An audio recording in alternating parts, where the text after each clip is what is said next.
жақсы жолы. Правильное дело делать правильно. Негізгі бизнес көріктеріңіз енді бизнес ашам ол туралы әңгіме болады. Бірнеке ашам деген бар еді, тема дейді, тема іздеп жүрмін дейді. Сондай сөз бар, тема бар, мынандай тема бар ма, бірдеңе бар деп таптың, мынандай нәрсе енді соны айтады. Соны кейбіреу бүкіл ақшасын салып, үйін сатып жүріп, балалар қалып қалады. Кейбіреу бір жақсы нәрсені алып, аяғына жеткізе алмай қояды. Соның бүкіл неменесі екі-ақ сөзбен. Правильно дело, дело правильно. Қазақша айтсақ, дұрыс нәрсені дұрыс істеу, да? Негізгі өте бір нәрсе қарапайым болады ғой, негізі гениальный идеялар қап-қарапайым болады. Айтса, дұрыс нәрсені дұрыс істеу деген сөз. Мен айтайын десем, негізгі әсіресе балалар қазір мен туысқандарым көп, жиендарым көп, бәрі оқу орнын таңдағанда, қызметін таңдағанда бір нектаған кезде айтсақ, адам егер болашақ өскен, сендер де қазір болашақ ойлап отырсыңдар, мына бір немене сияқты. Адамның өмірі мысалы баспалдақ сияқты, да? Әсіресе бастаған кезде қазір де бір неке бастап жатсыздар, бір неке істесек пе деген, мына жұмысын тастап, басқа жұмыс ауыстырсам ба екен, қашан осы тиын санап жүрем, қашан осы бастықтың закалиба болды, не ауылға барайын десең жібермейді, анадан көмектесе алмайсың, не үйге қашан аламын, қашан машина аламын, фейсбук оқып отырапсыздар. Шіркей маған Астанадан үй берсе екен, Иманғали қашан кілт берсе екен, операға барып, кеше берді, шіркін ай қашан үй берсе екен деп, сөйтіп қиялдап жүретін адамдар бар да, соны айтады. Ол үшін не істеуің керек деген сияқты. Сол сияқты, осыған деген мынау немене баспалдақ дейді. Просто қойдыңыздар, мына жаққа шығып келе жатсыз. Минус болса 5 жыл. Мына жерге келгеннен кейін қарасаңыз, мына менің кемесі екен. Сондай болды ма? Шықтыңыздар айтыңыз, мен қалаған нәрсе, мен баратын жерім емес екен. Бірақ 5 жыл уақыт кетіп қалды. Сізде басқа біреуді қасыңызда бірге оқыған бір жігіт кетіп, олар ағай кетіп бара жатыр. Сіз не істейсіз? Кері қайтасыз. Кері қайтасыз да? Мен мынау екен ғой. Қатасып жүрсің. Мұнда келген қарасаң, 10 жыл өтіп кетті. Екінші бұрышта байланады. Бауып істейтінсің, не жалақы жоқ, не жұмыс табылмайды. Сонымен ана кенже жалғыз деген бір немене бар. Білесің бе? Қарымсаптар капитализм, қарымсаптар 2 ай болды ма? Неге жазсам қарымсаптар капитализм, қанша назар аудармайсың, соң келе алдында қойшты. Банидетті.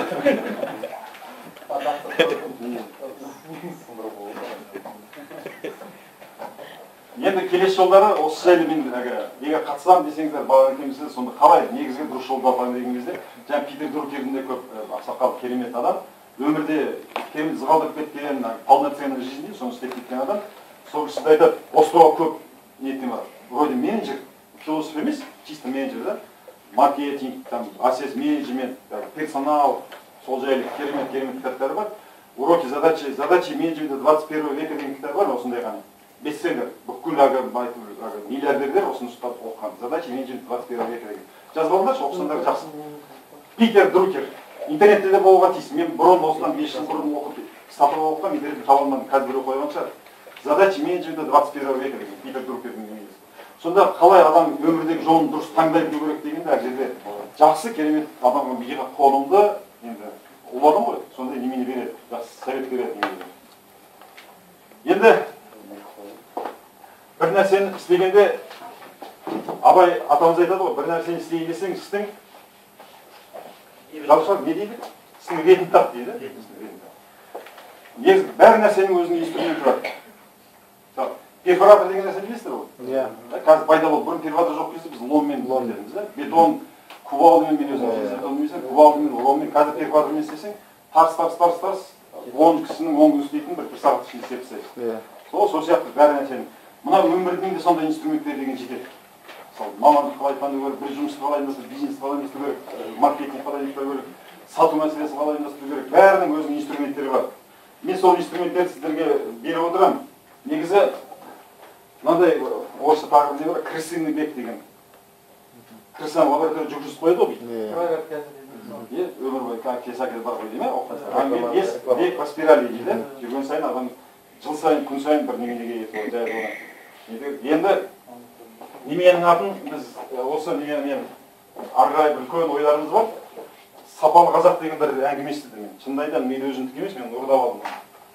Монғолияға баянауылға барған кезде жас жігіттерді көрдім де, қазақтың жас жігіттері тура ұмтылып тұр, бірдеңке жастарға бірдеңке істесек деген. Сол айтады, бір сапалы қазақ деген, ұйым құрсақ деген Содан мен сол жігіттен телефон ештеңкесі жоқ, сол кезде миыма кірді да, сапалы, қандай жақсы сөз. Сондай. Содан кейін өзімді ойлап жүргенде. Сіздер өзіңіз, мысалы, бәрі патриот, қазір мен жастарды жақсы көретін ма? Ауылдан шыққан, қазақтың поэзиясын, батырлар жырын, рухын, ертегісін оқып шыққан, бәрі елін сүйетін адамдар. Енді қай уақытта мемлекет сапалы болады? Сол мына тұрған 15 миллион халықтың сапасы, орталық сапасы қалай болса, мемлекет солай болса, келісесіздер ме? Сондықтан мен ойлағам, енді жаңа қарлығаш сияқты кішкентай болса да абайдың немесі бар ғой, өзің үшін ғана өмір сүрсең, өзі үшін оттаған хайуан болғанын. Өзің, мысалы, хайуан өзі тамақ жесе, өзі үшін ғана жесе, қашса өзі үшін ғана жесе, мысалы. Ол адамзаттың парызы үшін еңбексің, Алланы сүйген қолдың бірі болғанын. Сондықтан енді ешқайсымыз хайуан болғымыз келмейді ғой. Сондықтан шамамыз жеткенше осы елді кешке дейін мына оян қазақ тірел, қазақ үйік дегенше практически бірдеңе жасап, соның бүгінгі бір неменесі. Сапалы қазақ сағын, бәріміз сапалы болсақ, сонда сапалы. Енді бүйтейік, бір кезек адамды өлшеуге болады, немесе денсаулығын өлшеуге болады ма? Бойын өлшеуге болады ма? Нұрған, бойын қанша? 1.70 салмағың қанша? 1.77. Салмағың 70. Давление қанша? Понижение, айгүл давлениеңіз қанша? 105. Понижение, да? Жоқ, нормально, осы жерге лайықты. Осы сияқты адамның немесін өлшеуге болады, бойын, салмағын, давлениесін, қанын бәрін өлшеуге болады. Ал енді мынандай түсінік бар, качество жизни деген. Өмір сүру сапасы. Сапасы. Качество жизни, өмірің сапалы ма, сапалы емес пе деген өзге өлшеуге болады ма? Қайда өлшейді, қалай өлшейді? Көңілмен өлшейді. Қалай? Білім? Жұмыс, атқарған жұмысы. Тірлік істеп жүрген. Жұмыс үшінші? Тірлік деген сол жұмыс қой, да? Әлеуметтік жағдай төртінші денсаулық. Соны ковида мен оқыған бойынша ковида бүйтіп нетеді екен. Адамның өмірін төрт түрлі неменемен өлшеуге болады екен. Біріншісі, мына жазыңдаршы, біріншісі физикалық өлшем. Физикалық өлшем дейді, физикалық өлшемге адамның денсаулығы, деннің саулығы мен материалдық жағдайы. Мына бірінші неме, бірінші өлшем. Бірінші өлшем физикалық. Өйткені бүкіл бай, кереметсің, сен давлениең ертең күнде өтіп қаламын деп, жоқ почкаң, екі почкаң артқа жіберіп тұрса, ондай дворецтің, ондай байлығы, ондай биліктің ештеңе қажеті жоқ. Солай ғой? Качество жизни, мысалы 10 балық неме болса, мысалы бір деп айтуға болады, егер сен инвалид болсаң, да? Жаңа Хопкинс деген бас отырады ғой, мысалы, да? Денсаулығы немесі жоқ, сол сияқты. Көп адамдар білесіздер ғой, байлығы бәрі бар, денсаулығы жоқ. Иә, Стивен Хокинг сияқты. Сол сияқты, жоқ, ол жайды ол кісі солай Алланың жаратылған солай, кейбіреулер сөйтіп істейді, денсаулығына қарамай шапқылап, үй бар, бәрі бар, құдайға шүкір несі бар. Күтпейді, өздерін күтпейді. Күтпейді, это өмірдің сапасын қарасаңыз, сапасы, мысалы, мынаның бәрі 10 болса, Сапалы. физикалық немесі жоқ, ниеті болады. Екіншісі материалдық жағдай. Мысалы, Сократ айтады, өте кедей өмір сүрген Диоген, қайыр сұрап немеде жатқан деп айтады, мысалы. Кейде, мысалы, енді сен ақылың күшті, денсаулық деген ұрып тұр, мысалы, бәрі білімің керемет бар, бірақ сен енді шешең ауырса, больницаға барып жатқыза алмайсың. Балаң бір ойыншық апар деп мен келсе, ойыншық апара алмайсың. Өмірдің сапасы қалай болады? Мен Қытайда 2 жыл тұрғанда бір орыс жігіт келіп тұрды да, вообще неме жоқ, соң айтады, неге кетіп қалдың деп бір күні әңгімелесіп отырып екеуміз. Сосын айтады, знаешь, дейді, баламен супермаркет болған кезде балам қолымен сұрайды, 3 жастағы бала, ананы алып берші, велосипед алып берші дегенде дейді, жүрегім қанжылайды дейді да, балама ештеңе әпере алмаймын. Садикке барады, елдердің бәрі соң кейін айтып дейді, бүйткеннен құрсын деп мен өзім қиналсам Қытайға кетіп қалдым дейді да, Қытайда Қытай шетелден алып жақсы $2 ақша алады екен, қазір баламды қойып оқытып нетіп жатырмын. Табысың жоқ болса, өмірдің сапасы қайыр өмір сүрген ешқандай енді ешкімге немен емес қой. Арман емес. Үшіншісі, түсінікті ғой да, бұл физикалық өлшем, біріншісі. Физикалық өлшем. Екіншісі, интеллектуалдық өлшем. Кейбіреу болады, мысалы, аттарын айтпай ақ, осы Қазақстанда жетеді, дундук. Не адаммен дұрыс сөйлесе алмайды, не білімі жоқ. Әкесінің арқасында, ағасының арқасында, біреудің арқасында, сантехник білесіздер осында, да? 20 шақты үйі бар, мысалы, да? Бұл мысалы көтерілді деп айта алмайсыздар, да? Көтерілді, осылай сондай өмірдің сапасы керемет деген сөз. Ешкіммен дұрыс әңгімелесе алмайды. Білім деген мынандай ғана. Екінші өлшемі адамның білімді сөйлескен кезде, мысалы, адам білімі көрініп тұрады ғой, мысалы. табиғат жайлы, физика, астрономия жайлы, тарих жайлы, әдебиет жайлы тұрсаң, үшіншісі, интеллект, үшіншісі эмоциональный. Эмоциональный деген, мен әкем ылғи айтады, адамға ең керек мінез. Ылғи өлігінші жейді қақсайды, адамға мінез. Кейбір мінез жан болса, онымен ешкім неткісі келмейді. Мен бір согласенсем бар, қай тойға келсе скандал шығарып кетеді. Осында біз бірге оқыған ауылдың балалар араласып тұрамыз. Қай тойға келсе, не оған дұрыс бірінші сөз бермеді, не болмаса дұрыс үйдің иесі амандаспады, ол қайын жұртына барса, бағанда барса да өзі әперген бірақ сондай адамдар болады өмірде де. Үшін жұмыста да сондай болады адамдар. Тролль дейді, жаңағы сасып қоңыз сияқты. Болмаса шат етілсе, біресе өзі боқтайды, как эмоциональный емес. Одан кейін өмірге недовольны жүреді. Анау да жаман, мынау да жаман, ана бастық та жаман, әйел де жаман, баласы да жаман, сен де жаман. Үшіншісі, адамның өмірінің сапасы да болмайды. Ешкім жақсы көрмейді, ол ішіне сезеді, ешкім жақсы көрмейді. Бірақ мінезім солай, қайтесің. Бақыра баласың деген сияқты. Төртіншісі, духовный измерение. Рухани мысалы. Рухани өлшемі болды, кезілген адам. Рухани деген, мысалы, кейбір болады, айтады, он за деньги готов родную мать продать. Мысалы, досын сатып кететіндер бар. Билік үшін, байлық үшін, мысалы, сонымен ол, мысалы, қайырымдылық деген оның түсіне кіріп жетпейді.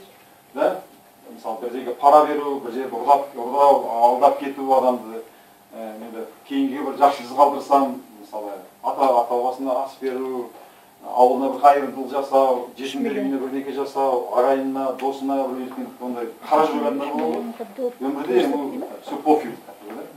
Ақша болса, билік болса, сондай болады.